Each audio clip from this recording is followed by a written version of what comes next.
buenos días a toda la gente que nos está escuchando a través del circuito Venezuela News Radio, 104.9 FM. Esto es Ni tan calvo ni con dos pelucas, con el señor Roiger López, Lenín Dávila, Ainebe Roterán, todo el equipo técnico que nos acompaña y que el día de hoy le vamos a estar llevando las mejores noticias, el mejor acontecer noticioso. A veces no es tan mejor, a veces también están pasando algunas cosas.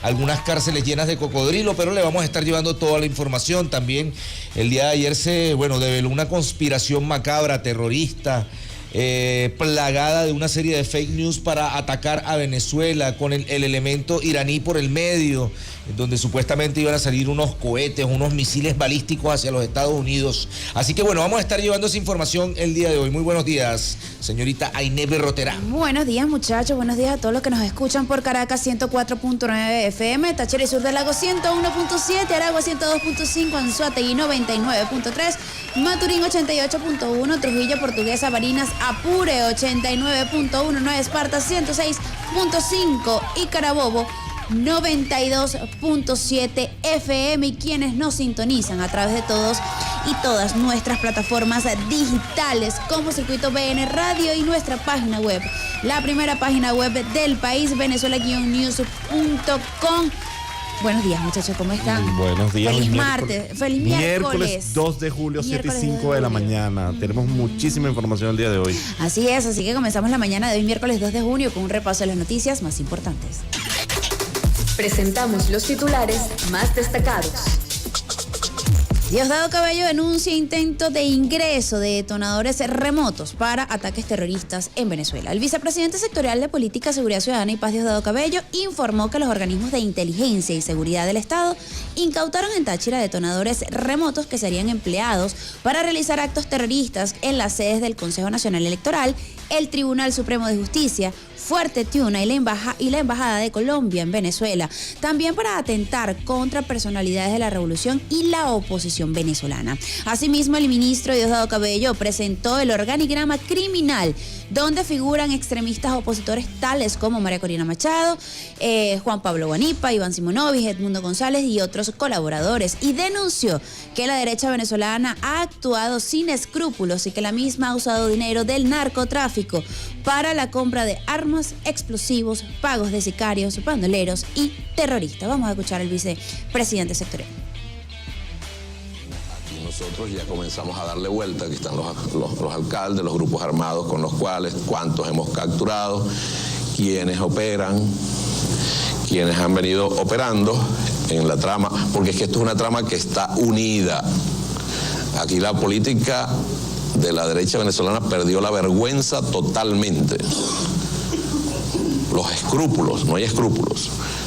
Usan dinero del narcotráfico para la compra de armas, para la compra de explosivos, para el pago de sicarios, para el pago de bandoleros, de terroristas. La siguiente página. Aquí nos aparece una persona, José Enrique Rincón, y nos aparece este señor que está aquí, Marco José Balbuena Rodríguez. Estamos hablando de aquella vieja operación. Marco José Balbuena Rodríguez, alias Patas Largas. Dentro de toda la trama de investigación, nosotros lo dijimos aquí porque es que, de alguna manera, ellos creen que nosotros estamos hablando tonterías, que lo que estamos haciendo es un juego, y no es así. Dijimos que estaban tratando de abandonar el estado Zulia para irse a otra región del país, y nosotros señalamos en ese momento al oriente de Venezuela. Estoy haciendo un recuento. Este caballero que está aquí, Marco José Balbuena Rodríguez. Ahí aparecieron los alcaldes, aparece este señor, Gerson Parra, que por cierto hoy nosotros acabamos de capturar al principal testaferro de este caballero, que además es el pagador para la compra de armas. Diosdado Cabello presentó evidencias de cómo la trama de conspiración, terrorismo, narcotráfico que se desarrolló en el estado Zulia se extendió hacia los estados Sucre y Táchira, así como al distrito capital a través de los casos Transportador y Miragaya. Vamos a entrar, digamos, vamos a hacer el análisis, porque a propósito, esto es una situación bastante preocupante que se ha venido, digamos, denunciando desde diversos espacios. Y es que esta trama, el objetivo que tenía era tratar de, bueno, de vincular a Venezuela con un conflicto que se estaba dando, digamos, en el Medio Oriente, porque lo que pretendieron hacer, imagínate que había un científico y ese supuesto científico fue el que develó las instalaciones, etcétera, y se estaba hablando de una plataforma y desde esa plataforma se iba a lanzar un misil balístico, que ellos son capaces de hacerlo, ojo. O sea, estos personajes están tan locos que son capaces de, bueno, de generar las condiciones para que salga un ataque de aquí hasta hacia los Estados Unidos. O sea, están buscando las condiciones, están tratando de generar, digamos, la situación y la tormenta perfecta para, bueno, dar lo que venía diciendo la señora, este personaje inescrupuloso de la política, en donde se decía, mira, Venezuela es la plataforma misilística de Irán. Irán va a atacar a los Estados Unidos por entonces, le toca de todos modos entonces responder en contra de Venezuela con un bombardeo. Le toca responderle a Venezuela con un ataque sorpresa preventivo, porque supuestamente nosotros somos plataforma del Hezbollah, de Irán, etcétera, etcétera, del Ayatollah. Aquí el Ayatollah tiene una iglesia y esa iglesia tiene unos subterráneos y de ese subterráneo se disparan en contra de los Estados Unidos. Fíjate, ese señor Armando José García Miragaya, cédula 3.181.165. Ese un supuesto científico académico, ex jefe de planificación de PDVSA. Imagínate. Me imagino de la Cuarta República. La gente del petróleo. De la gente del petróleo y todo eso. De la meritocracia. Captado por la extrema derecha para supuestamente informar al FBI dónde estaban unos misiles que iba a lanzar Venezuela desde Paraguaná. Y aquí ese es otro elemento que hay que también meter en el escenario. El FBI no ha dejado de conspirar en contra de Venezuela. Nunca. Creando fake news, tratando de infiltrar a personas, a agentes secretos. El FBI debería estar más pendiente del hacker ese del Chapo Guzmán, que en México los tenía identificados, en vez de estar pendientes de Venezuela.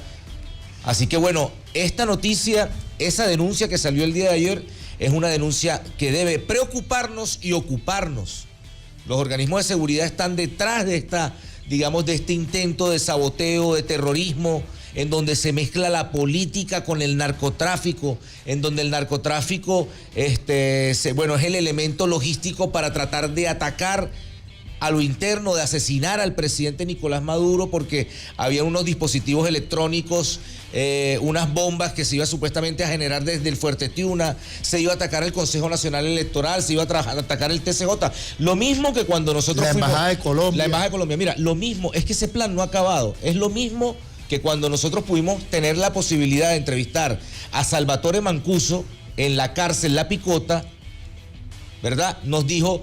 En el 2002 iban a hacer la misma cosa, atacar la Embajada de Colombia, atacar la Carlota, atacar el TCJ, atacar el CNE y atacar otros espacios para generar el caos perfecto. Me recuerda cuando estaba aquel nefasto señor que se robó un helicóptero y atacó la sede del CICPC, atacó la sede del Tribunal Supremo de Justicia con una granada, Oscar Pérez, ¿no? Oscar Pérez.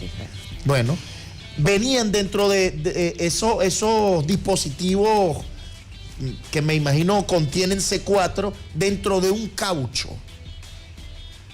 Y el mismo ministro Diosdado Cabello ayer en la rueda de prensa explicó, mira, eso cuando lo activas solo con un radiotransmisor a lo que aprietas para hablar, ya detonan.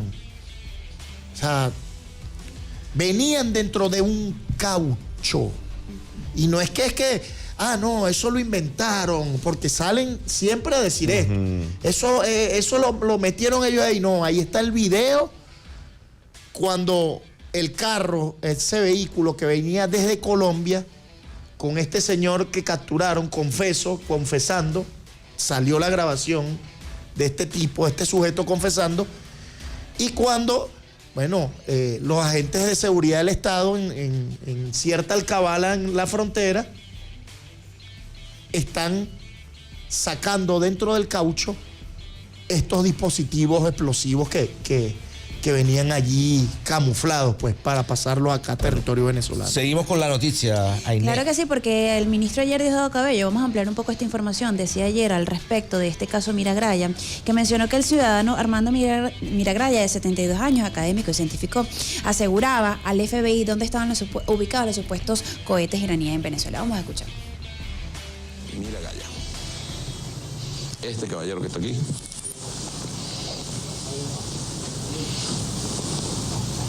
Este caballero que está aquí. Armando José García Miragraya. Voy a buscar aquí porque voy a leer quién es la persona. La gente, ahí es cuando dice, pobrecito, él es un señor viejito. Él no iba a hacer nada. Tiene 72 años, ¿verdad? 72 años. Voy a decir quién es el señor Miragraya aquí rápidamente. Antes de... Porque aquí entra en juego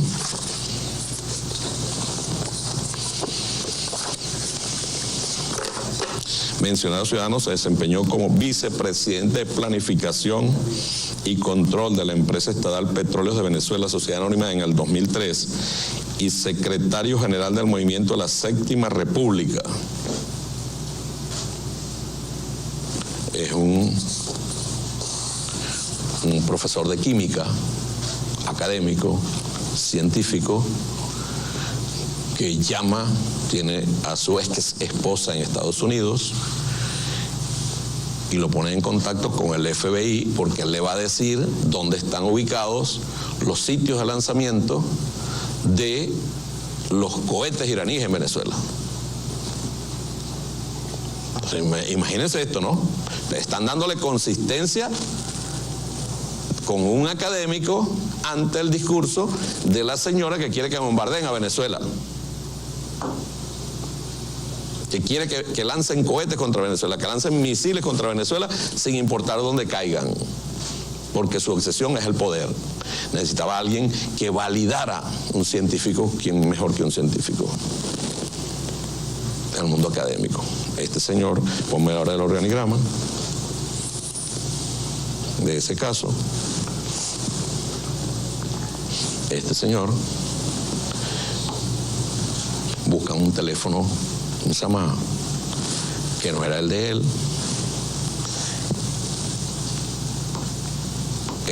Esta Juana Nieves es su ex esposa, está en Estados Unidos, la esposa de esta, y lo pone en contacto por este número con una señora Juliana, que es intérprete del FBI. Bien. Bueno, ahí está. Ajá, ¿qué hubiese pasado si en base a esta información que lanza este Miragraya, Estados Unidos hubiese decidido bombardear una instalación militar aquí en Venezuela? Porque eso era lo que estaban tratando de buscar. En base a informaciones del FBI. ¿O es que acaso lo que pasó en Irán con el tema de estas instalaciones nucleares en donde ataca a Israel y dice, está devastada toda la infraestructura nuclear? Ahí nos dimos cuenta que no habían ni bomba atómica, ni bombas nucleares, etcétera. Porque además esta situación la viene generando este sector de María Corina. ¿Qué dice Roy? ¿Qué elemento sospechoso ve usted, No, señor? estoy buscando. La verdad, pasé el rato buscando investigaciones científicas de este señor, pero no tiene casi publicaciones, no hay ni una publicación de él. No sé. Pero si tú lo vinculas, Roy, mira que en Irán, ¿a quién están matando? A científicos nucleares. Claro. Entonces ellos quieren en la trama policíaca, Sí. también hay científicos Que acá, hayan caído pero científicos acá que científicos. están develando que el régimen de Nicolás Maduro está desarrollando armas nucleares o una plataforma para lanzar un misil balístico hacia los Estados Unidos. O sea, es lo preocupante de esta situación. Sí, claro. Y la esposa desde los Estados Unidos, ¿no? Que fue el enlace con el FBI Y él, bueno, él decía que no quería dinero, que él quería... La viejita como que pesetera. ¿Cuánto te van a pagar por eso? Era la esposa la que pedía la plata por él y él diciendo que no, que... pero es que esta gente está loca, en serio. Está muy loco. Miren, entre otras denuncias, el día de ayer el ministro Diosdado Cabello aseguró que la ultraderecha venezolana ha desarrollado una trama de conspiración, terrorismo, narcotráfico y de bandas perdiendo los escrúpulos. Hoy día están planificando ataques contra sistemas eléctricos y de agua en Venezuela en este momento. Vamos a escuchar. De conspiración, de terrorismo, de narcotráfico y de bandas. Y por eso yo insisto que perdieron los escrúpulos. Perdieron los escrúpulos. Yo tengo fe que hay algún sector opositor. No, sí lo hay. Sí lo hay. Hoy día están planificando ataques contra sistemas eléctricos y de agua en Venezuela. Hoy día, en este momento. Hoy día.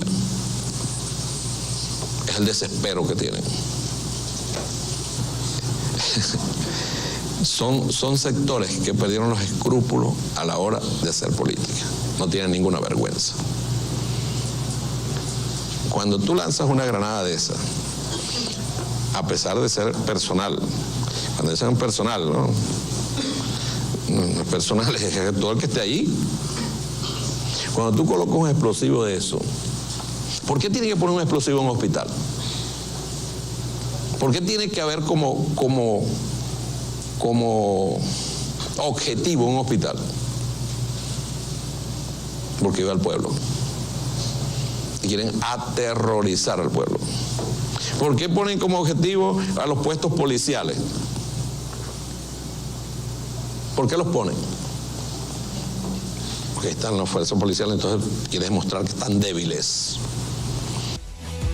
Bien, ahí está el pronunciamiento por parte del ministro el día de ayer. Miren, muchachos, entre otras noticias, ayer la Asamblea Nacional declaró persona no grata a Volker Turk.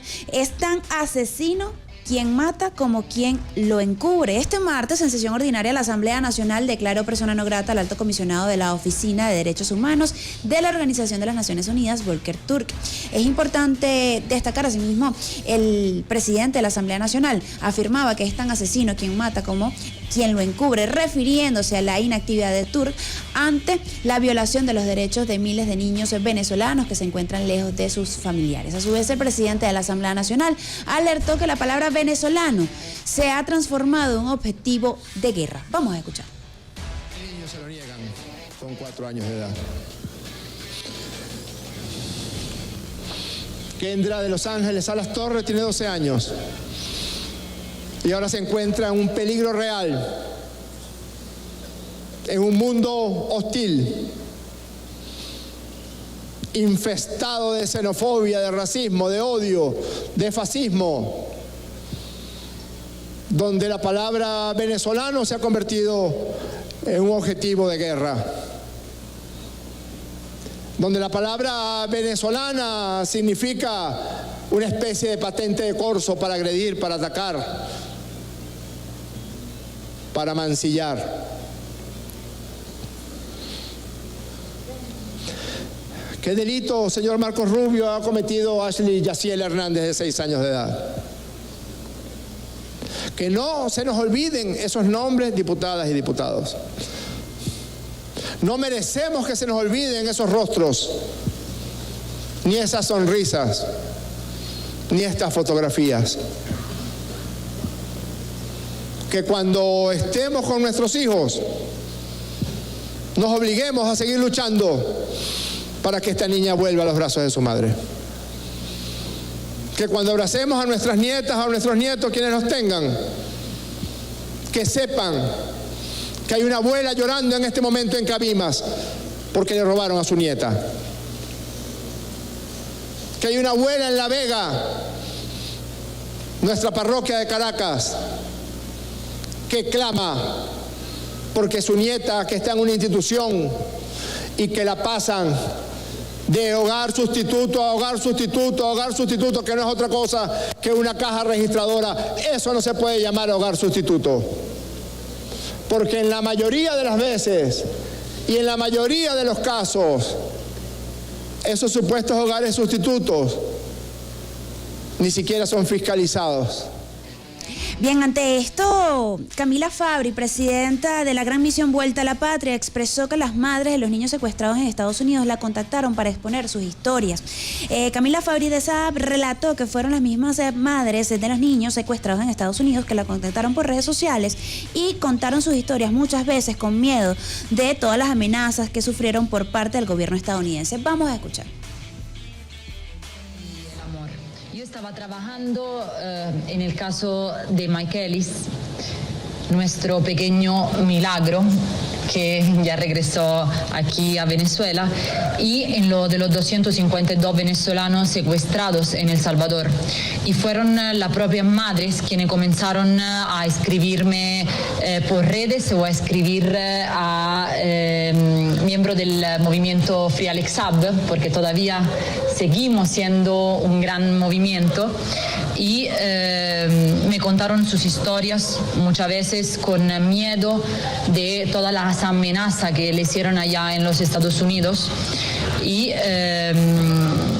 creo que por lo que he vivido yo con mi esposo Alex Saab,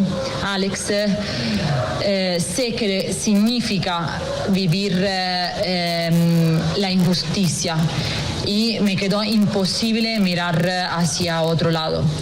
He sentido cada testimonio en el corazón. Sigo investigando, sigo buscando a estas madres que aún no se atreven a hablar. Sé que todas y todos volverán.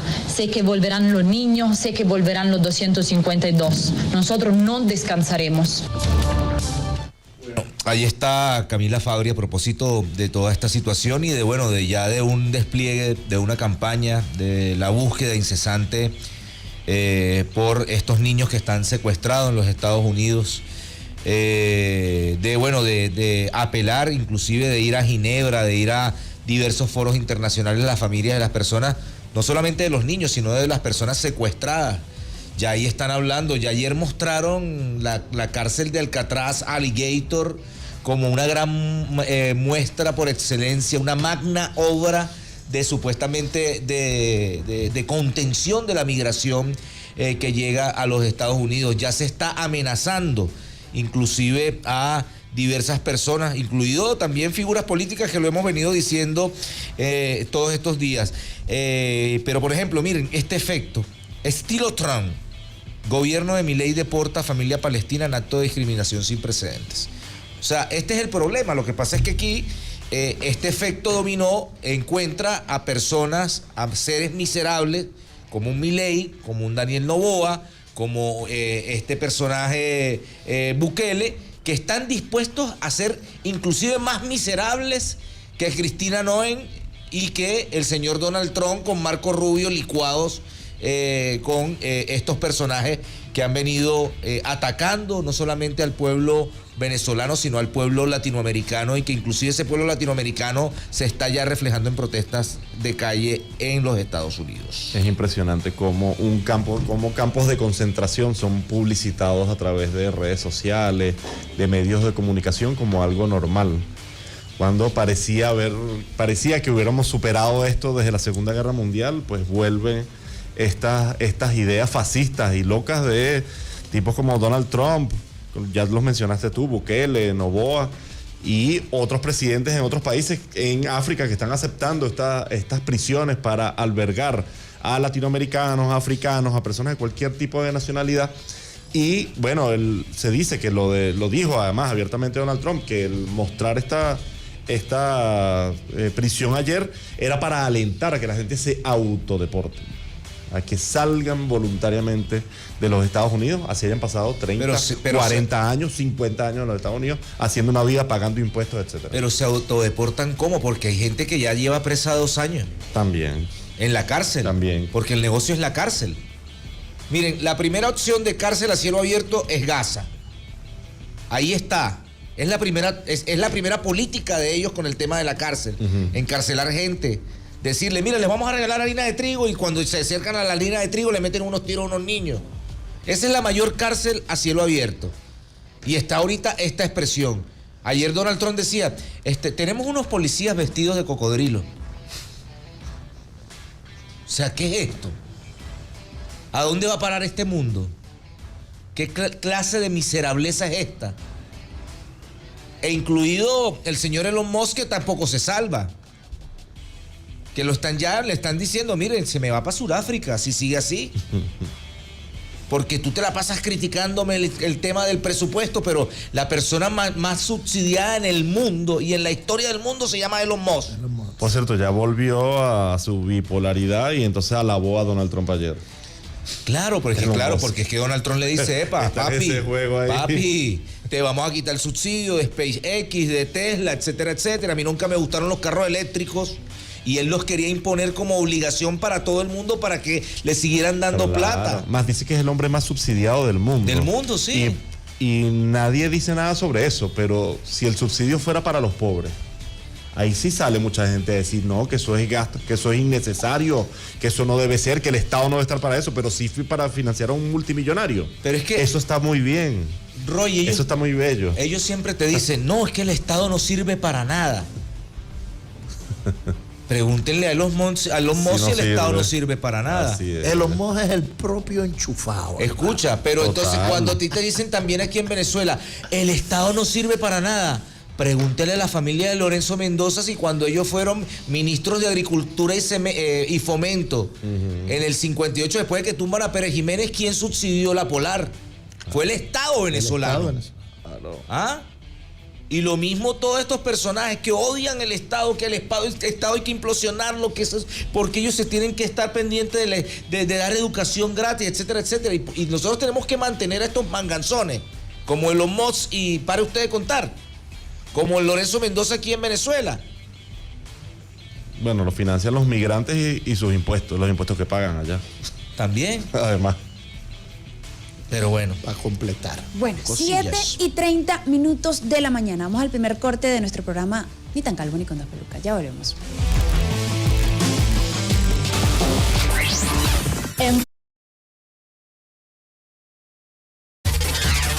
Seguimos con el tema migrante. Miren que ayer también una periodista le preguntó a Trump, usted acaba de eliminar el derecho de nacionalidad por nacimiento para los hijos de extranjeros. Usted, señor presidente, es hijo de extranjeros. ¿Dará el ejemplo eliminando su propia nacionalidad? Y parece que el señor Naranja, el señor Doritos, se molestó mucho. Se indignó demasiado con esta pregunta. A propósito, una periodista de CNN que ellos habían dicho que había que eliminar a CNN, que estaban haciendo un montón de fake news con el tema del supuesto ataque a las instalaciones nucleares que él mostró como lo que generó el fin de la guerra de los 12 días. Trump está a punto de ponerse como Milei a tuitear y que no odiamos suficientemente a los periodistas. Se la pasa poniendo eso, ¿no has visto? Sí. Y lo pone aparte con siglas, y que N, O, no sé qué. El tipo está muy loco. Le están diciendo sus cosas en la cara, así unos darditos que le lanzan y él se pone más naranja de lo normal. Se pican demasiado. Mira, Donald Trump, no sé qué, una foto que conseguí de ayer, o sea,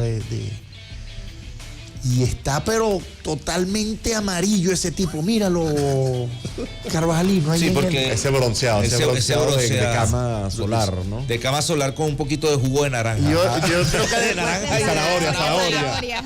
Después se echa como un spray anaranjado. El spray naranja, pero sí.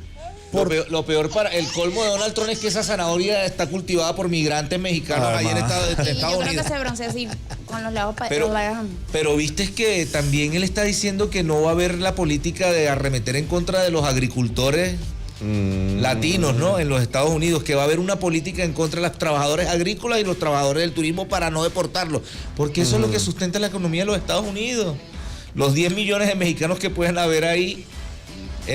Nada más mexicanos, estamos hablando de mexicanos, colombianos, dominicanos, etcétera, etcétera, salvadoreños. Pero bueno, seguimos con más noticias, 7:40 y los estragos del señor Zanahoria.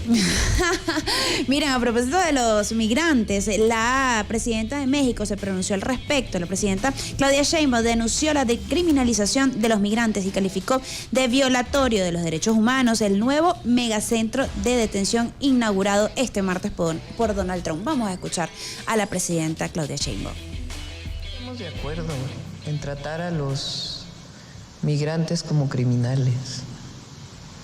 Una familia, un hombre, una mujer, un joven que va a los Estados Unidos. Estados Unidos se formó de migrantes.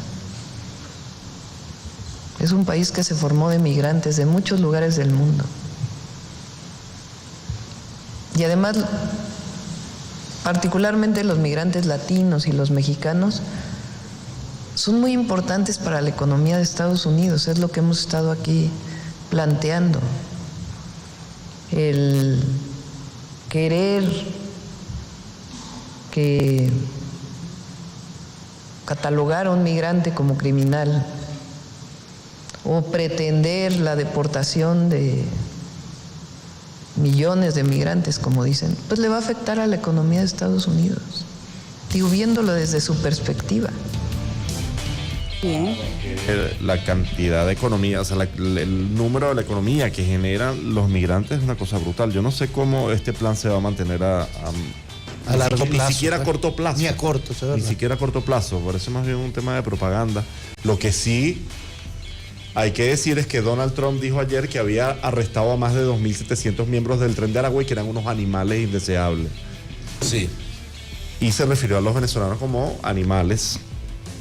Se ha demostrado que ninguno de esos 2.700 ni fueron miembros del Tren de Aragua, y no veo a nadie de la oposición venezolana diciendo algo al respecto. Mira, defendiendo la moral de los venezolanos y la nacionalidad. Una de las chamas que tiene un niño, una niña secuestrada en los Estados Unidos. Que aparte de eso la sindicaron de supuestamente tráfico de armas, la metieron en una cárcel por tener una corona que era un tatuaje en honor a su hija. Por tener un tatuaje de una corona le dijeron que era miembro del Tren de Aragua, le dijeron que tenía que supuestamente o que estaba vinculada con tráfico de armas. Nunca se le descubrió absolutamente nada, se le halló ningún tipo de delito. Sin embargo, la mandaron para acá y su hija está en los Estados Unidos. Entonces, toda esta política que viene, o sea, están tratando es de atacar el gentilicio venezolano. Claro. La política es en contra de los venezolanos, como cuando también lo hizo en campaña Donald Trump, que sacaron un video de unos haitianos que supuestamente hacían unos rituales, etcétera, etcétera. ¿Ah? O sea, cuando tú te pones a ver que estos personajes atacan así al sentido latinoamericano para tratar de hacer una política de intoxicación para que después esté justificado cualquier tipo de acción. Cualquier tipo de acción en ese sentido es, si hay que mandarlos para los cocodrilos para que se los coman vivos, que se los coman vivos, hermano. Esa es claro. el quid de la cuestión. Es que siguen criminalizando y no dicen nada de los secuestrados en el CECOT, de los 253 venezolanos en el CECOT. Y por ahí salen tipos como Leopoldo Castillo, que salió ayer en la tarde a decir: la gracia del Tren de Aragua en los Estados Unidos va a salir bien cara y afectará a muchos venezolanos que no tienen nada que ver con esa banda. Pero lo dice ahorita.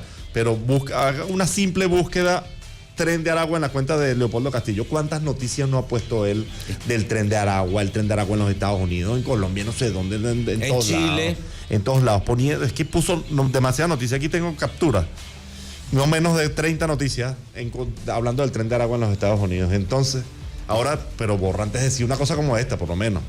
Así mismo. Un poco O sea, de los creadores de la tesis del Tren de Aragua, ahorita ellos, ¿por qué están atacando a los venezolanos? Por ustedes, grandísimos desgraciados. ¿Por quién más? Ahí ves un montón de niñas que ahorita están siendo prácticamente criadas o que con su mamá nada más se tiene que hacerle o le puede hacer una llamada a esas personas o a sus hijos a través de un FaceTime. Que como decía también ayer Jorge Rodríguez, lo más importante para un niño de 2 a 4 años es el abrazo de su madre. Esos niños no pueden tener el abrazo de su madre y están ahí en un limbo jurídico, sin poder salir de su casa, sin poder ir al colegio, sin poder ir al médico, sin poder hacer sus actividades recreacionales. Su mamá desgarrada llorando todas las noches porque no puede tener a su hija en su regazo. Entonces, estos mismos personajes, María Corina, Leopoldo Castillo, la gente de BTV Miami, todos esos desgraciados, todos tienen nombre y apellido, fueron los que generaron esta política. Entonces ahorita, porque tanto fue la campaña que ahorita un Franklin Virgües va por la calle en un carro, detienen a una persona al lado y él dice, vienen por mí y se asustan. Es verdad. Ellos también están asustados. Porque los pueden deportar en cualquier momento. A Trump, ¿tú le pareces un animal secundario? ¿O es que acaso Trump te ha invitado a su casa en Floralago? En Mar-a-Lago. ¿Ha jugado dominó? Si paga, si paga, sí. Se les revirtió el efecto boomerang de una política discriminatoria. Se les revirtió. Miren, entre otras noticias, Elon Musk se arrepiente de usar motosierra de Javier Milei.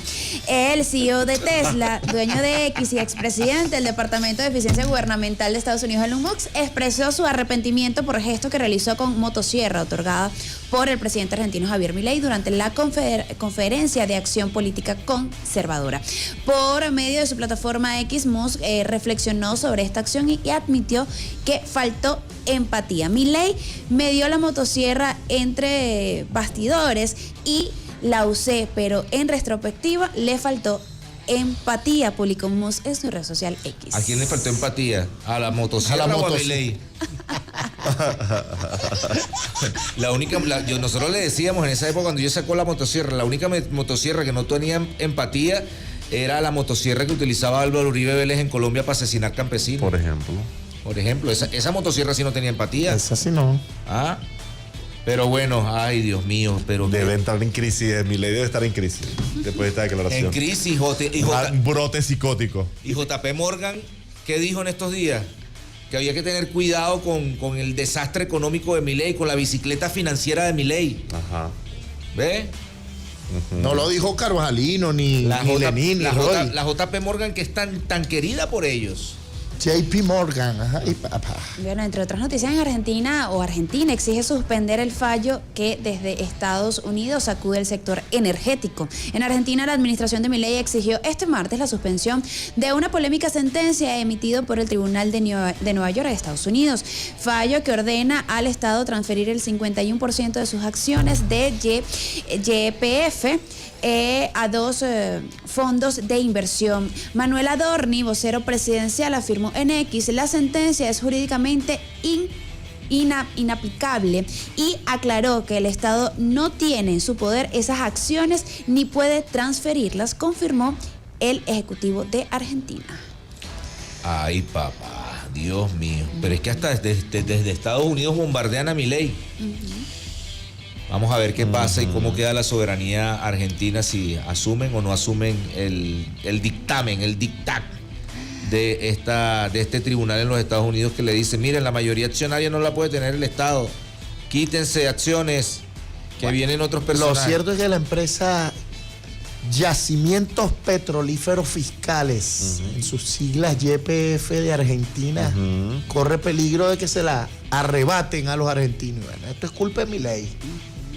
Entre otras cosas, Marco Rubio también anuncia el cese de las operaciones de la USAID en asistencia exterior. El secretario de Estados Unidos, Marco Rubio, anunció cambios significativos en la política de asistencia exterior de su país, destacando el cese de las operaciones de programas de ayuda por parte de la Agencia de Estados Unidos para el Desarrollo Internacional, USAID. A partir del 1 de julio, USAID dejará oficialmente de implementar ayuda extranjera, escribió el funcionario en una columna publicada en el sitio web del Departamento de Estado. Asimismo, destacó que la era de ineficiencia llegó oficialmente a su fin. Miren esta noticia.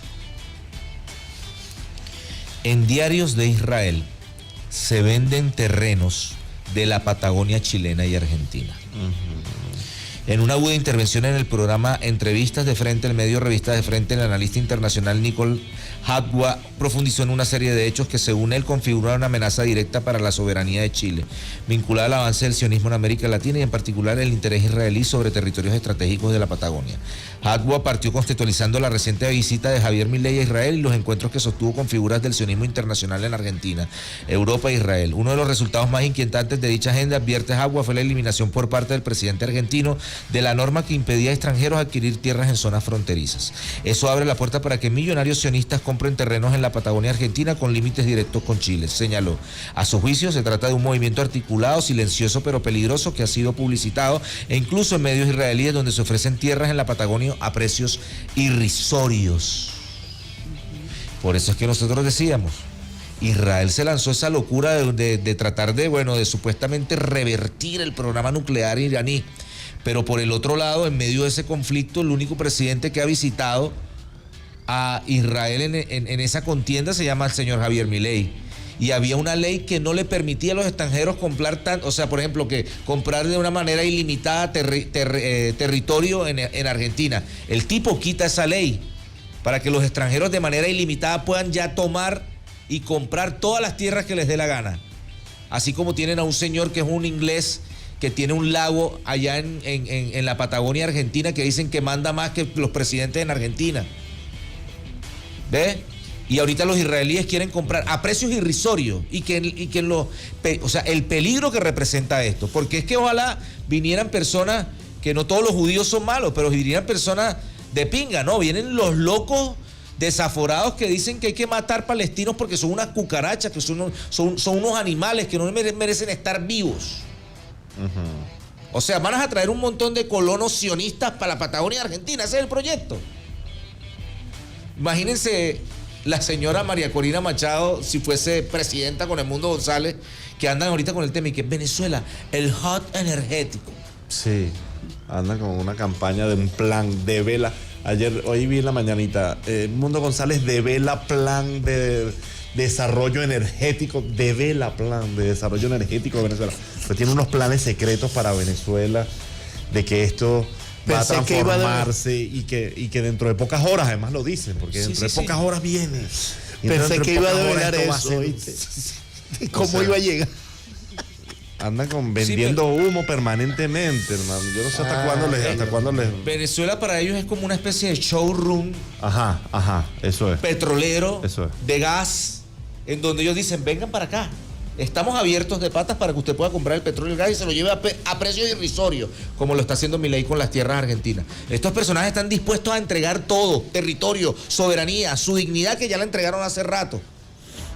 Pero pretenden hipotecar el futuro de un país como Venezuela, y ya miren el reflejo de un país como Argentina, que también tiene petróleo, pero que los tipos lo que quieren es hacer el círculo del litio, es decir, tomarse Argentina, tomarse Bolivia, tomarse Chile, para tener el círculo del litio y poder llevarse todo, y que el señor Elon Musk pueda construir lo que le dé la gana con el litio.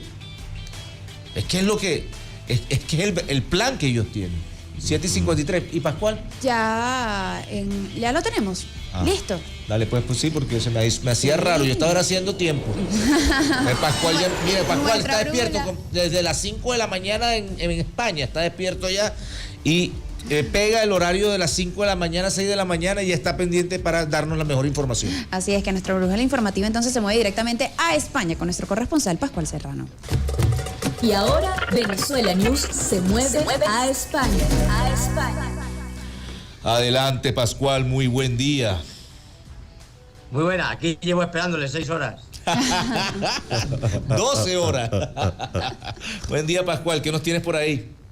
Bueno, vamos a ver. Lo primero es, hablamos de calor. España se derrite, estamos con 40, 45 grados, pero resulta que el resto de los europeos están peor. Y es que están peor no porque tengan más temperatura, sino porque están menos acondicionados y menos acostumbrados a estas altas temperaturas. Es decir, en España superar los 40 es algo frecuente, y más o menos las casas están preparadas, los aires acondicionados, esas cosas que la gente ya tiene asumidas, pero el resto de Europa no. Entonces el mes de junio está siendo máximo, temperaturas máximas, tanto por el día como por la noche, de récords en el resto de Europa. Por ejemplo, en el Reino Unido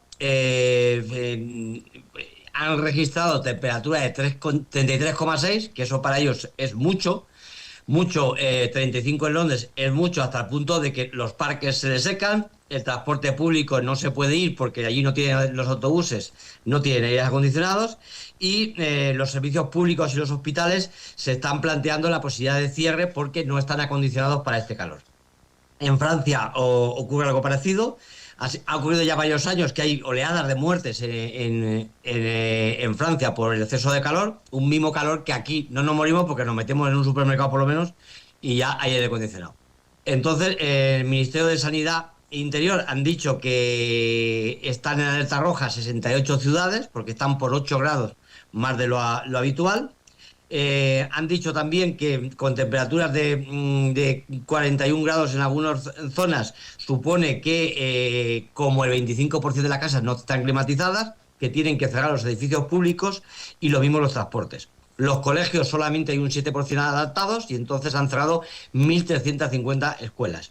En Italia lo mismo, 20 ciudades se encuentran en la alerta roja, se interrumpe el trabajo a mediodía hasta las 4:30 cuando llega una determinada temperatura.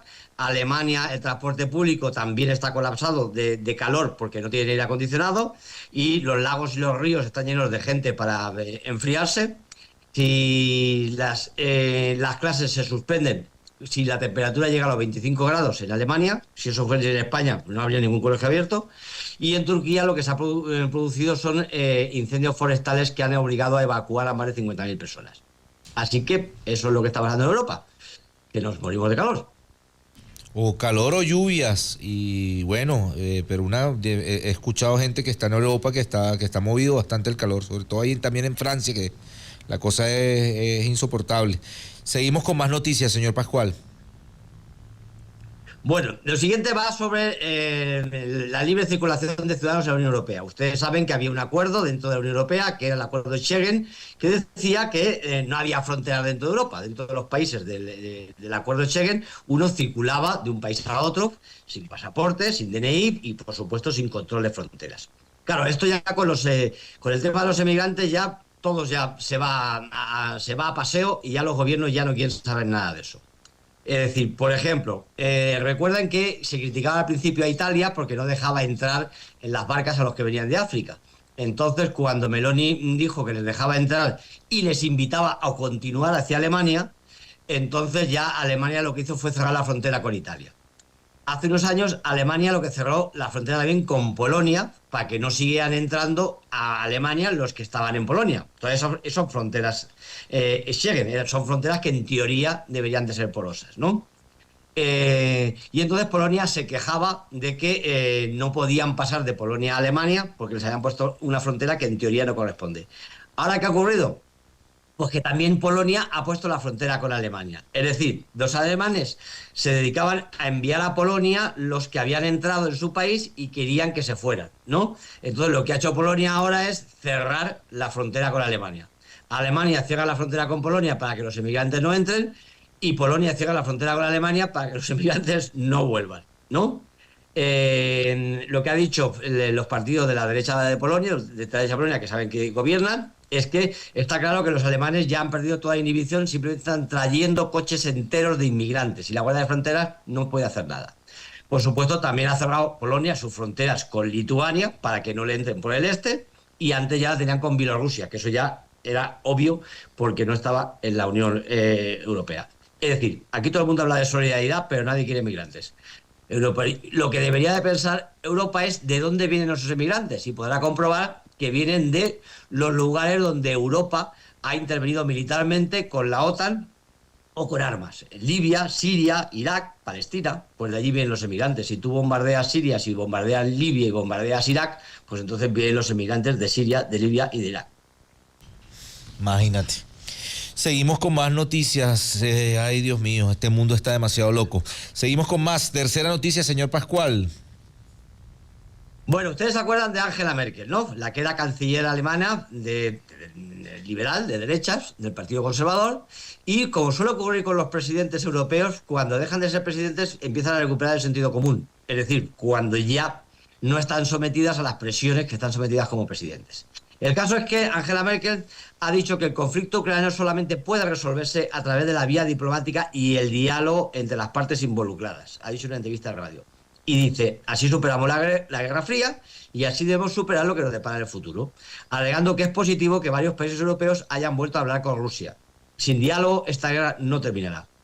A mediados de marzo, la canciller ya expresó que Zelensky no puede determinar por sí solo los términos de un acuerdo de paz con Rusia, ya que las decisiones deben tomarse junto con los socios internacionales y teniendo en cuenta los intereses de todas las partes, incluidos los de Moscú. Como ven, un sacrilegio en este momento que lo dijera un presidente o un canciller europeo, excepto lo que ya han dejado de serlo, y entonces pueden hablar en libertad. El presidente Zelensky, dice Angela Merkel, no puede decidir por sí solo cuándo ha llegado el momento de la diplomacia, sino que debe hacerlo junto con sus partidarios. Recuerden que para lo que les interesaba, Zelensky era soberano para poner misiles o para poner lo que quisiera en la frontera. Pero ahora, en cambio, cuando ya Zelensky se vuelve demasiado loco, entonces ya Angela Merkel reconoce que a lo mejor tiene que escuchar al resto del mundo. Precisamente eso, el diálogo y la negociación, es la posición que ha mantenido Moscú desde el principio, ¿no? Es decir, que se eliminen las causas profundas de este conflicto y que se comience en el diálogo y la diplomacia. Sí, esa es la palabra de Moscú, pero bueno, después vemos ataques ayer creo que hubo un ataque de Ucrania en contra del territorio de Lugansk, ahí en frontera entre Ucrania y Rusia. O sea, sigue todavía ese desespero por perpetuar este conflicto, que lo que genera es dividendos para la camarilla corrupta que acompaña a Zelensky y la camarilla corrupta de la OTAN, que sigue vendiendo armas y conflicto. Seguimos con más noticias. Bueno, y nos vamos al divorcio más estruendoso y espectacular de estos momentos, el de Elon Musk y Donald Trump. Elon Musk ha dicho que podría fundar una nueva formación política, el Partido América. Nuestro país necesita una alternativa al unipartidismo demócrata-republicano para que la gente realmente tenga voz. Ha escrito en un mensaje. Todo esto se produce en un ataque en medio de intenso debate por un proyecto de ley presupuestario y fiscal que habremos comentado, que impulsan Trump y al que Elon Musk se opone frontalmente. Fíjense lo que dice Elon Musk. Es obvio por el gasto loco de este proyecto de ley que aumenta el techo de la deuda hasta un récord de 5 billones de dólares, que vivimos en un país de un solo partido, el Porky Pig Party, el partido del cerdo Porky, escribió en su cuenta X. Es hora de un nuevo partido que se preocupe por la gente. Mientras tanto, el presidente de Estados Unidos ha arremetido contra Musk y le ha dicho que va a sugerir cortar de raíz los subsidios y los contratos públicos que mantiene con Space, Tesla o X. Sin subsidios, Elon probablemente tendría que cerrar la tienda y volver a Sudáfrica, a su casa. Ojito. Bueno, a Sudáfrica o a El Salvador quizás también, ¿no? Parece. Escribió el mandatario republicano en su red social, en Truth Social. Y añadió, no más lanzamientos de cohetes, satélites o coches eléctricos. Tal vez deberíamos hacer que el Departamento de Eficacia Gubernamental eche un buen vistazo a todo esto. Se puede ahorrar una fortuna. Así que, lo dicho, una ruptura muy traumática de relaciones. Es un divorcio. Sería el divorcio más caro de la historia, este divorcio. Esto lo voy a concatenar con una noticia de Roberto Carlos, de esta gente del Real Madrid, de la que no sirve para nada. ¿Dónde agarraría Elon Musk? Va a superar al divorcio de Jeff Bezos. De Jeff Bezos, que porque fue el más ni en caro. Argentina ahora, pues. Que por cierto se casó de nuevo. Jeff Bezos se casó alquiló, en Italia. alquiló Venecia hermano, completa. alquiló Venecia. 60 millones de dólares se gastó en la boda. Sí, y mientras tanto, esta noticia del Real Madrid, el exfutbolista brasileño Roberto Carlos se divorcia por 7ª vez y se queda sin casa. La ciudad deportiva del Real Madrid le brinda apoyo. No puede ser. Pero el divorcio Roberto más caro Carlos de la historia va a ser este, ¿oíste? El de Moss y Trump. Seguimos con la última noticia con la cual usted engalana este espacio informativo, señor Pascual. Vamos a ver, no me dejen mal.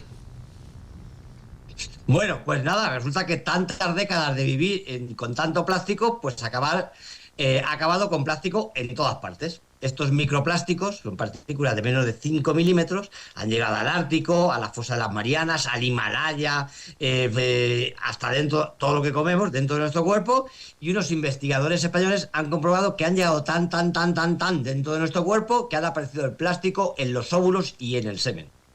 Entonces han visto que hay una docena de plásticos diferentes que tenemos en los espermatozoides o en los ovocitos, ¿no? Estos investigadores de la Universidad de Murcia han hecho un estudio en una clínica de reproducción asistida y han cogido muestras de plasma seminal de 22 donantes y fluido folicular de 29 mujeres en tratamiento de fertilidad, y han descubierto microplásticos en el 69% de las muestras de fluido folicular, que es el líquido donde están flotando los ovocitos, en los ovarios. Y en el caso del semen, han descubierto que el 55% de las personas, de los hombres, que en su semen tenían plásticos. Lo que se sabe que las vías de entrada en el organismo son por la piel, por ingeridas, y que al final van a la sangre. Lo que no se sabe muy bien es cómo han acabado llegando el plástico al semen o a los óvulos. Me preocupa esta noticia que, porque ya, momento, sí, ya uno no va, ya uno no va. Podemos generar maniquíes. Claro, o en algún momento uno en vez de tener un hijo tiene un Tupperware. Qué duro. Ahorita yo no me voy a llamar Pedro Carvajalino, sino Pedro Coveplas. No. Ahora tendrás una novia, pero de esas de plástico. Siga diciendo, señor Pascual. Cuando veas que cuando no veas que tu novia da a luz un Tupperware, que sepas que es tuyo, ¿eh?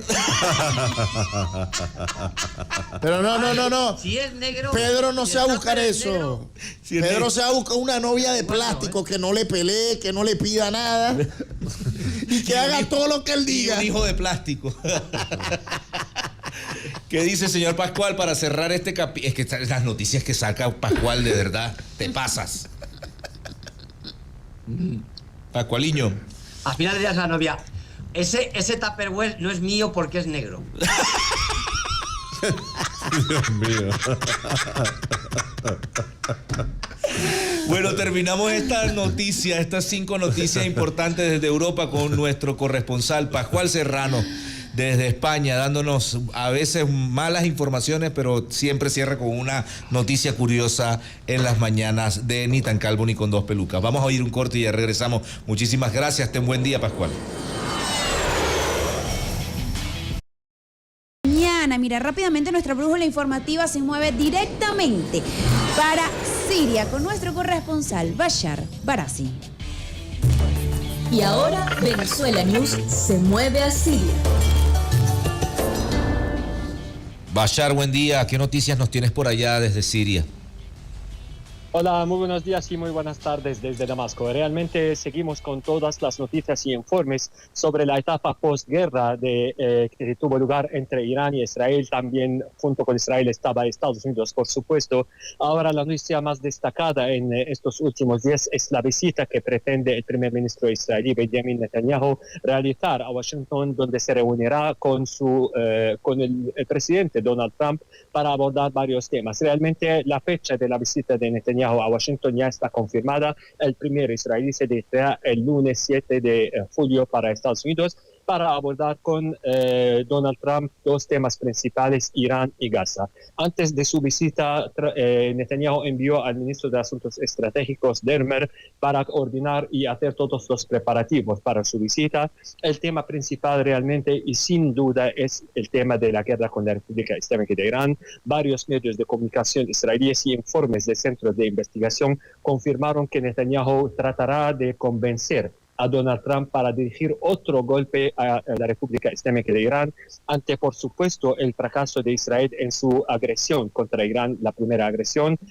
Esto es un tema de debate entre varios medios de comunicación, ya que algunos expertos consideran que Trump no volverá a involucrarse en esa guerra y que recuerdan que al día siguiente de la firma del acuerdo o el alcance del alto el fuego, Trump informó a Netanyahu que jamás participará con él en otra guerra. Eso es lo que dicen, mientras que otros medios de comunicación dicen que el lobby judío, el AIPAC, podría presionar a Trump para tratar de participar otra vez para satisfacer y salvar a Netanyahu ante las crecientes crisis internas militares, políticas que enfrenta en la entidad israelí. Realmente la parte iraní está despierta y con plena disposición. El asesor del comandante general de las Fuerzas Armadas iraníes, general Safawi, advirtió a Israel de cualquier aventura y cualquier locura de este tipo y afirmó que las Fuerzas Armadas iraníes están dispuestas, mientras que el portavoz de las Fuerzas Armadas iraníes, el general Yahya Safawi, afirmó que están los iraníes dispuestos y cualquier agresión tendrá una respuesta aplastante. Irán está dispuesta y ahora ha empezado con otra etapa, que es la etapa de la recuperación de sus capacidades. Hemos visto durante la operación de 12 días de que Israel estaba contando con la fuerza aérea como un factor principal en su ofensiva contra Irán, mientras que Irán contaba con sus fuerzas misilísticas y de drones. Sin embargo, medios de comunicación iraníes informan que existen actualmente negociaciones militares entre Irán y China para comprar cazas chinos tipo I-10 para agregarla y aumentar la capacidad de su flota aérea. Hemos visto que Irán ya está trabajando y pensando, planificando más. Eso se ve también con la lucha contra las células terroristas que fueron reclutadas por el Mossad israelí y que ayudaban a la parte israelí a descubrir algunas informaciones secretas sobre las instalaciones militares de Irán. Entonces, Irán está preparada, está despierta y no permitirá a Israel cometer cualquier locura. El segundo punto de la visita de Netanyahu a Washington es el tema de Gaza. Realmente los funcionarios israelíes parece que están preparando la opinión pública para la idea del fin de la guerra contra Gaza. El ministro de Defensa israelí, Israel Katz, anunció el día de ayer que parece que la operación militar en Gaza está a punto de terminar, dando señales de que es posible que esa guerra termine pronto. También el ministro de Finanzas de Israel, Bezalel Smotrich, dijo que la guerra israelí contra Gaza ha fracasado. Es la primera declaración oficial que vemos de un funcionario israelí de que esa guerra no logró sus objetivos. Eso es lo que provoca a Netanyahu, por supuesto. También hemos visto declaraciones del presidente Trump, que son las declaraciones más importantes, cuando dijo que en la próxima semana podríamos ver el fin de la guerra contra Gaza. Realmente Trump dijo también que convencerá a Netanyahu y será más serio y decisivo en sus conversaciones con el primer israelí. Eso es lo que demuestra que Israel es quien está rogando el fin de esa guerra, porque no ha logrado ninguno de sus objetivos. En detalle se habla de una propuesta de 60 días de alto el fuego, que será seguida por un cese el fuego total y el fin de la guerra. Y al parecer el ministro de Asuntos Estratégicos israelí, Dermer, ha aceptado esta idea de que Israel esté fuera de la franja de Gaza durante esta etapa de 60 días.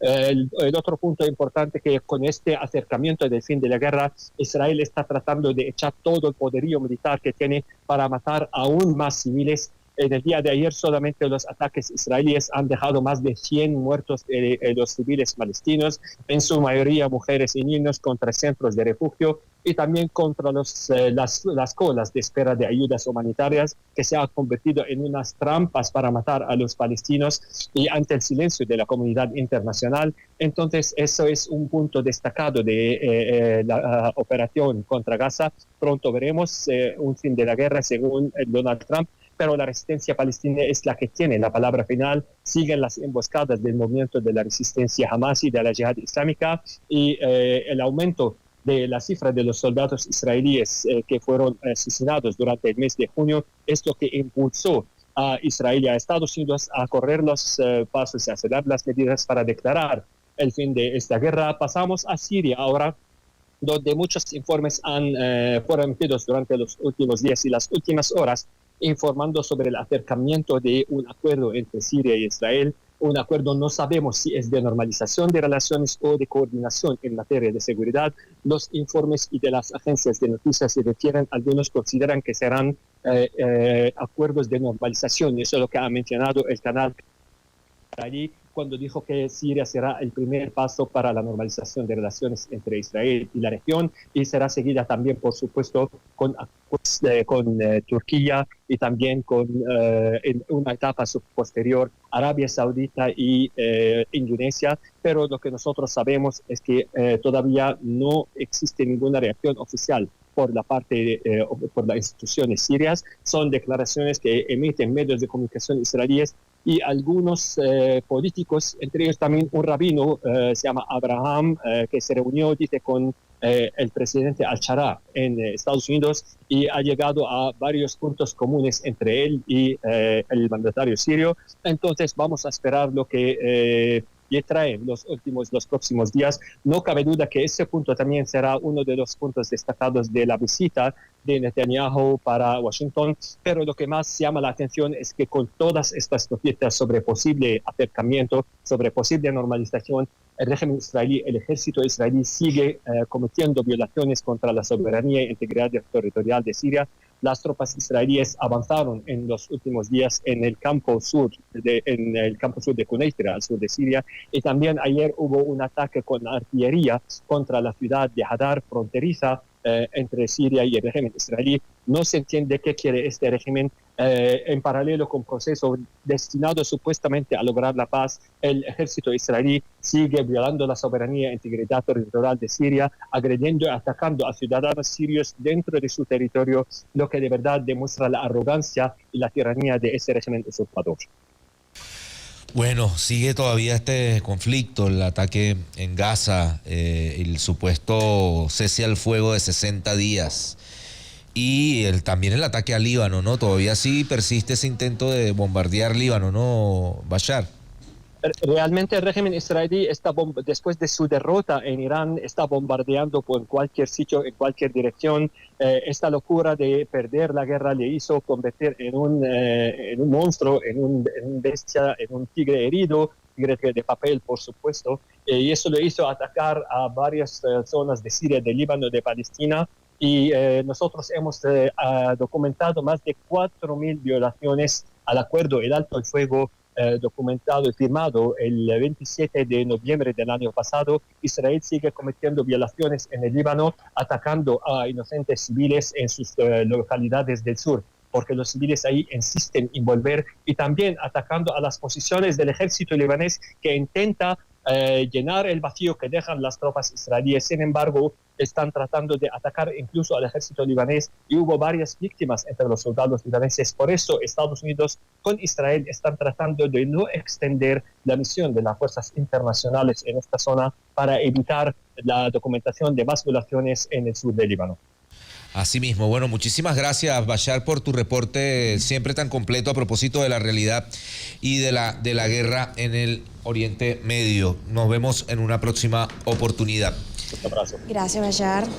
8:25 de la mañana. 8:25 minutos de la mañana, fíjense. ¿Musiquillo o no? Ajá, vamos con una musiquita y... ¿Pero qué ibas a decir? Iba a leer una noticia de acá sobre el Canelo noquea a Elon Musk y rechaza 10 millones de Tesla por la cacería contra migrantes que promueve el magnate. En plena promoción de su próxima pelea contra Crawford, Canelo Álvarez fue tajante: siempre apoyaré a mi gente. Con esa frase, el campeón mexicano dejó entrever su postura frente al empresario Elon Musk, dueño de Tesla y SpaceX, y sus cuestionadas opiniones sobre los migrantes en Estados Unidos. Según reportes de varios medios, Tesla le habría ofrecido 10 millones de dólares a Canelo Álvarez para convertirlo en embajador de la marca, pero el boxeador, fiel a sus orígenes y valores, se negó a aceptar el patrocinio en rechazo a las posturas antimigrantes del magnate tecnológico. Canelo es nuestro héroe, hermanos. Así que bueno, y al finalizar vamos a leer, porque hoy nace y hay una rueda de prensa en el Hotel Tamanaco a propósito del tema del boxeo, y es que nace la promotora TVA Promotions. TVA Promotions, bueno, va a ser una promotora deportiva que va a apoyar el deporte, el boxeo, en los sectores más, más humildes, en donde hay jóvenes petareños que, van a estar, haciendo vida, digamos, para seguir subiendo escalones en el ámbito del boxeo. El día 2 de agosto se dará un evento que no tendrá parangón ni precedentes en el ámbito deportivo, con una serie de leyendas. Así que hoy TVA Promotion presenta la nueva era del boxeo que está a punto de nacer. Acompáñanos, lugar Salón Naiguatá del Hotel Tamanaco, 2 de julio, hora 10 a.m. Así que estén muy pendientes de todo lo que se genere por el Hotel Tamanaco el día de hoy. Así es, 8:28 de la mañana. Ahora sí, vamos al corte musical y ya volvemos.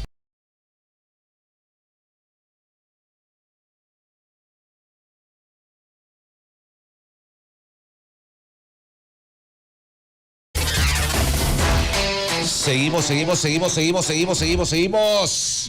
Ya en la parte finalísima de este programa tenemos un contacto. ¿Para dónde nos vamos? Esta brújula informativa se mueve rápidamente para La Habana, Cuba. ¿Está en La Habana o está en Honduras?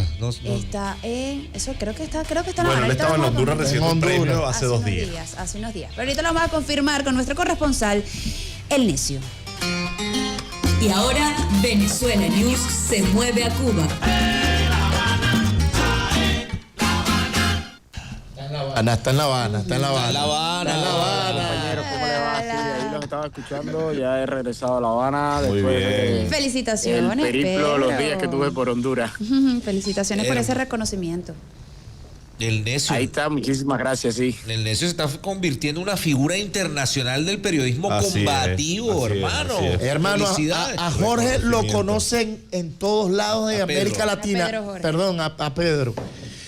Sí, a Pedro Jorge lo conocen menos. ¿Sabes dónde es la única parte donde no te conocen, hermano? En el Hotel Nacional de Cuba, de La Habana.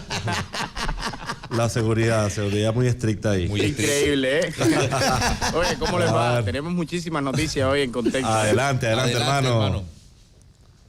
Oye, pues nada, quería comenzar un poco hablándoles de la prisión Alligator Alcatraz, que está haciendo noticia en los principales medios de comunicación internacional, específicamente también en América Latina, está rebotando en portadas porque, es una prisión de proporciones grandes que se acaba de construir, según han dicho la administración Trump, en una semana en los Estados Unidos. Es una prisión que queda a 60 kilómetros de Miami. Esto ya de por sí resalta porque Miami es una de las ciudades latinas más grandes de Estados Unidos. Sin embargo, esto es una prisión que está construida específicamente para migrantes inocentes. Hay que decirlo así desde el principio. No es una prisión para delincuentes, claro que no. Es una prisión que va a servir como centro penitenciario para futuras deportaciones en los Estados Unidos. Así que ahí van a ser llevados migrantes inocentes, entre ellos cubanos y venezolanos, que son dos de las grandes comunidades que conforman la ciudad de Miami. Entonces ya esta prisión ha sido inaugurada. Ayer el señor Donald Trump se paseaba por las instalaciones de la prisión, mostraba las 3.000 camas que ya están dispuestas a recibir migrantes inocentes y también ha dicho que se puede extender esta prisión hasta 5.000 migrantes que van a estar allí. Los medios de comunicación ponían fotos, casi que maquiavélicamente sus reportes de cómo va a quedar esta prisión, de cómo se va a ejecutar, y lo más impresionante es que toda la campaña de propaganda de la prisión ha sido ejecutada a través de la figura del cocodrilo o el caimán de la Florida, que realmente se vuelve un símbolo de esta prisión porque la prisión está rodeada de caimanes, de serpientes, han dicho, de diferentes animales que pueden ser peligrosos para la vida humana, lo que hace que sea muy difícil escapar de allí. Ayer Trump incluso bromeaba que el modo de correr no es en línea recta, sino en zigzag para escapar de los cocodrilos trompistas, así decía, y que si corren en zigzag, esto sí puede elevar la posibilidad de escapar a un 1%, según decía ayer, tirándolo a broma el presidente Donald Trump. Lo impresionante de esto es que después de que alabaron la política del señor Nayib Bukele en El Salvador, han comenzado a construir ya cárceles, megacárceles como esta que acaba de inaugurarse en Florida, y está haciendo noticia en los principales medios de comunicación. Hay que ponerlo en perspectiva, también decir quiénes impulsaron esta cárcel. Yo creo que hay que ponerle rostro a la medida. Quienes han impulsado esta cárcel es la bancada republicana en el Congreso, o sea, los políticos que representan el lobby latino, en este caso la mayoría son de origen cubano, la señora María Elvira Salazar, el republicano Carlos Jiménez, el republicano Mario Díaz Valar y bueno, el hoy secretario de Estado de los Estados Unidos, el señor Marco Rubio. Estos son los rostros de la prisión de Alcatraz, son los políticos que han impulsado que esto se lleve a cabo, son parte del Partido Republicano, son parte de la política que lleva el Partido Republicano hacia los latinos y hoy han traicionado el voto latino que los llevó al poder, han traicionado el voto latino que los llevó a sus puestos. Entonces yo recién acababa de tuitear que cada vez cobra más sentido la valla que acaban de poner en Miami hace unas semanas atrás que los llamaba traidores a los migrantes. Así se están dando los acontecimientos con el caso de la prisión, una prisión que le va a costar mucho al gobierno de Estados Unidos. Aquí tengo algunos números que había tomado, según dice, costará $450 millones anuales y bueno, podría llegar a albergar hasta unos 5,000 migrantes. También, bueno, aquí tengo una declaración, se las voy a leer. Solo hay un camino para entrar y la única salida es un vuelo de ida y vuelta. Es un lugar aislado y rodeado de fauna peligrosa y un terreno implacable. Esta es una forma eficiente y económica de ayudar a llevar a cabo la campaña de deportaciones masivas más importante de la historia de los Estados Unidos. Esto declaró la portavoz de la Casa Blanca, Caroline Leavitt, que la conocemos siempre por su reporte desde allí, desde la Casa Blanca. Entonces, esto lo hizo en una rueda de prensa. Estamos viendo que la cárcel ya se ha inaugurado, que es un símbolo de la política trompista contra migrantes inocentes y bueno, estaremos pendientes a todos los migrantes que se van a llevar allí, seguramente muchos en condiciones de falta de derechos humanos, como suele ocurrir en estos casos, seguramente sin ningún juicio previo, seguramente sin ninguna investigación previo, como hacen las autoridades de ICE, que justamente ahora están siendo representadas dentro de la propaganda de los Estados Unidos como cocodrilos con gorras rojas magas. Así está la distopía yanqui en estos momentos y es bueno ponerla en contexto. ¿Qué me dicen, amigos? No, bueno, la locura lo que estamos viendo y lo que están haciendo Kristi Noem y Donald Trump, que la única política contra los latinos sea la persecución y la amenaza de que puedes morir en el intento si te quieres escapar porque hay cocodrilos sedientos de latinos. Y al mismo tiempo Estados Unidos acusa, por ejemplo, a Cuba y Venezuela de tener en las cárceles ser centros de tortura, mientras ellos publicitan centros de tortura, realmente. Sí, claro. Ellos publicitan sus propios centros de tortura. Así mismo. Seguimos con más noticias.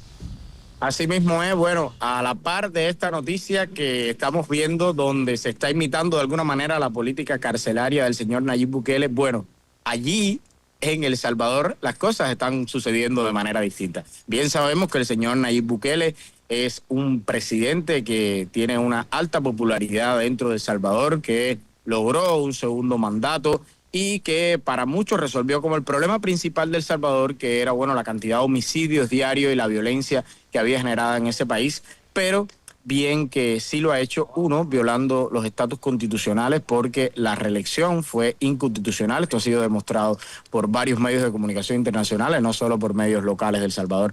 También, bueno, que en esta política llevada a cabo de llevar a diferentes delincuentes, digamos, a las cárceles de El Salvador, bueno, como se ha hecho sin juicios, como se ha hecho sin investigación, han terminado muchas personas inocentes en las cárceles. También ha pasado así que organismos de derechos humanos, también está la activista Ruth López, el activista Enrique Anaya, el abogado Enrique Anaya y otros periodistas que han sido críticos con el gobierno han sido llevados a cárceles. También ha servido como exportación de servicios penitenciarios del señor Donald Trump, en los últimos casos llevando migrantes inocentes, y el caso de los más de 200 venezolanos que hay allí, que bueno, tiene alta repercusión internacional.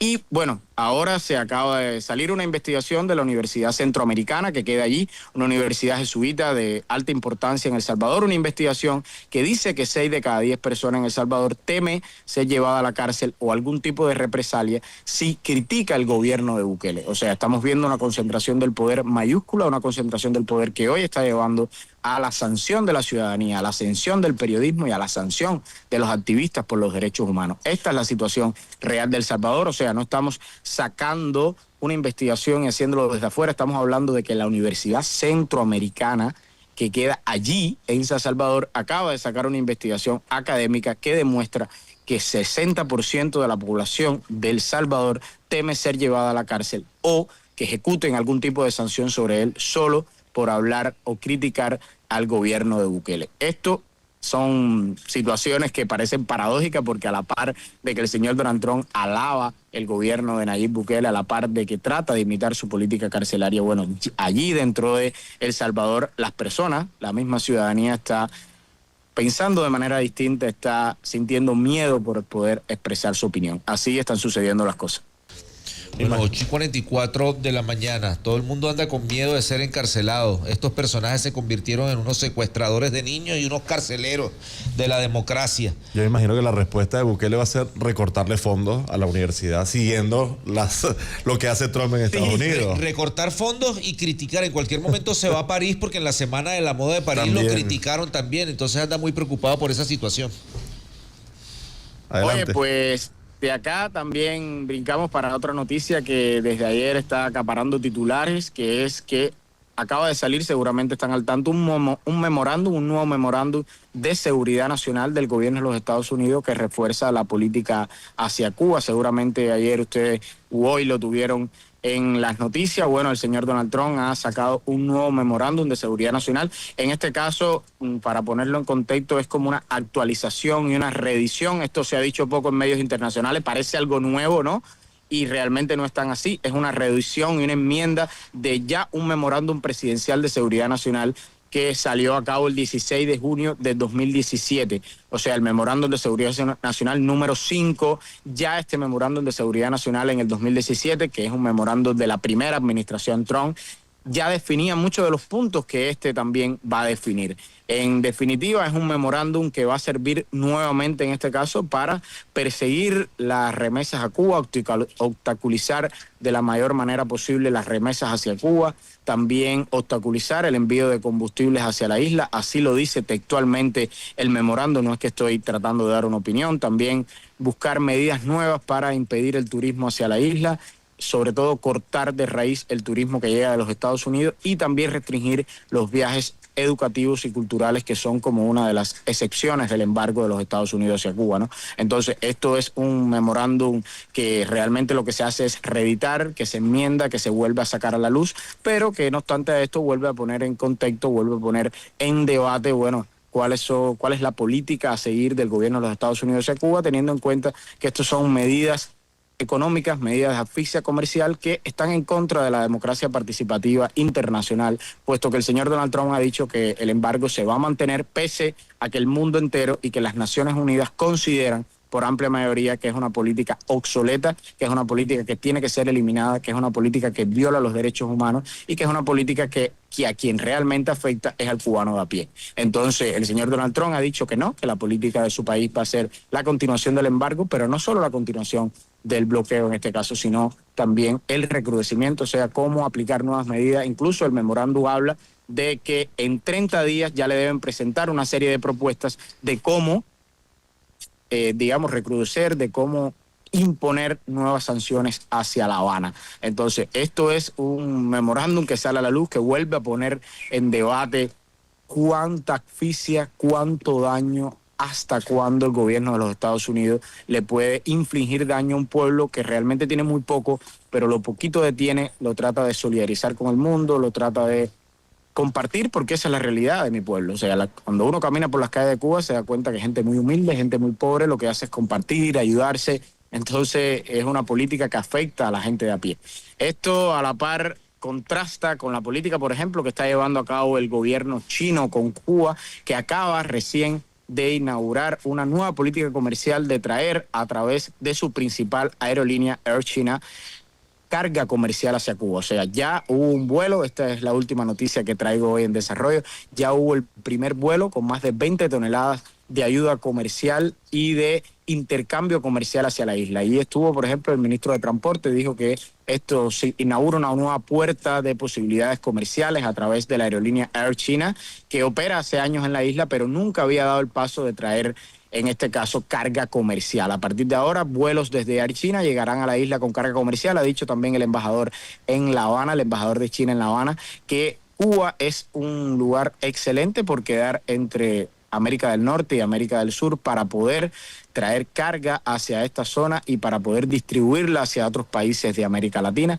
Así que se puede volver una vía de enlace en este caso. Han dicho que es un paso más en las relaciones bilaterales y comerciales que se llevan a cabo entre Beijing y La Habana. Y de nuevo, poner en contexto la diferencia, ¿no? La diferencia, la alternativa que proponen los BRIC, la alternativa que está proponiendo China en materia económica, en este caso, tratar de ampliar sus comercios, tratar de ampliar sus alianzas hacia el Caribe, hacia Cuba, hacia países que en este caso son del tercer mundo, países subdesarrollados, en contraste con la política de Washington, que es una política de presión, es una política de asfixia económica, es una política hacia Cuba que ha sido durante 66 años la misma y que al final, realmente así hay que decirlo, la conclusión es que no les ha dado resultados, no han podido impedir el curso del proceso socialista en Cuba.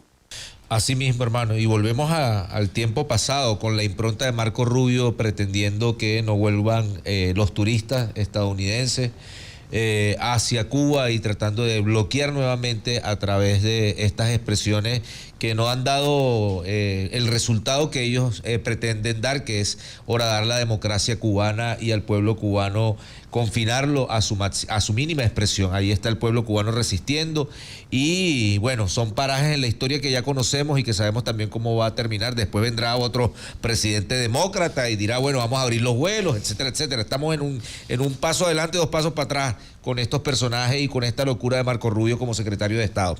Así que bueno, y la solidaridad de China que está presente siempre. Así que bueno, estaremos pendientes de más noticias desde La Habana, Cuba. Muchísimas gracias, Pedro.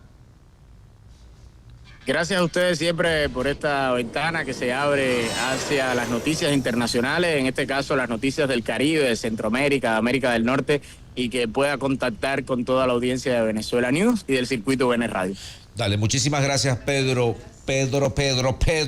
Mire, tenemos que ya irnos, 8:50. Sí, miren, una noticia importante que dio ayer la vicepresidenta, o a través de la vicepresidenta ejecutiva, es la siguiente, y es que la vicepresidenta Delcy Rodríguez invita a la Expo Simón de Niño al Libertador, inaugurada este martes en La Carlota. A través de sus redes sociales, la vicepresidenta ejecutiva de la República, Delcy Rodríguez, también invitó a las familias venezolanas a disfrutar de la historia, vida y legado del padre de la patria, Simón Bolívar. Es importante informar que la Expo Simón de Niño al Libertador está dispuesta en el Centro de Convenciones del Parque Simón Bolívar en La Carlota desde el 1 de julio hasta el 24. Y bueno, acaba también de publicar en su cuenta de Telegram, y en su primer día la Expo Simón de Niño al Libertador recibió a cientos de niñas y jóvenes quienes tuvieron la oportunidad de sumergirse en la vida y obra del legado del Simón Bolívar. Así mismo, mira, Petro califica al Alligator Alcatraz como un campo de concentración. Siguen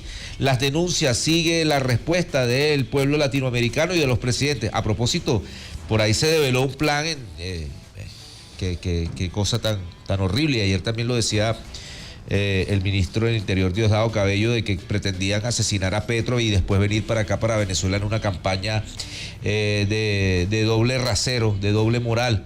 Sin embargo, la denuncia más fuerte y contundente es que lo que se ha dicho y se ha generado en los medios, de que el ex canciller Álvaro Leiva estuviese en un intento de golpe de Estado en contra de Gustavo Petro, y Francia Márquez parece que también estaba en medio de esas conversaciones. Ahí hay un triunvirato: Francia Márquez, Vicky Dávila y Álvaro Leiva, es lo que están denunciando desde allá. Bueno, otra más contra Petro. Ay, Dios mío, pobre Petro, ¿no? Le ha tocado duro, ¿no? Le ha tocado candela. Qué complicado. Así mismo. ¿Qué más noticias para terminar?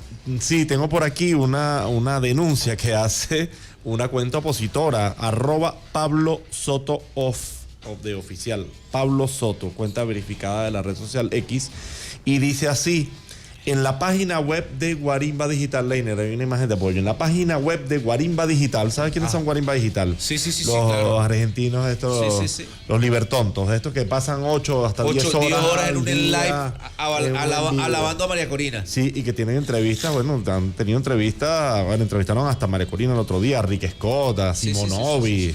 En estos días llevan a Milei y a Conan también, lo van a llevar para allá. venden a los venezolanos por $71, chaquetas de Guarimba Digital. Pero lo irónico de esto es que tiene debajo de Guarimba Digital el logo de Ya Casi Venezuela. Claro.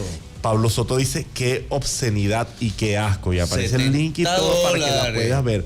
El logo de Ya Casi Venezuela. La estafa de la oposición, que no, la verdad es que... O sea, siguen estafando a la gente. Y más de $3 millones que se perdieron y no sabemos dónde están. Que se perdieron ahí.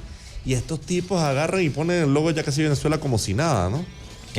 Qué locura estos personajes, de verdad. Bueno, para que tú veas cómo le siguen sacando plata a los pobres opositores venezolanos. Pobres e incautos opositores que siguen cayendo, que todavía siguen creyendo en esta estupidez estructural de Ya Casi Venezuela.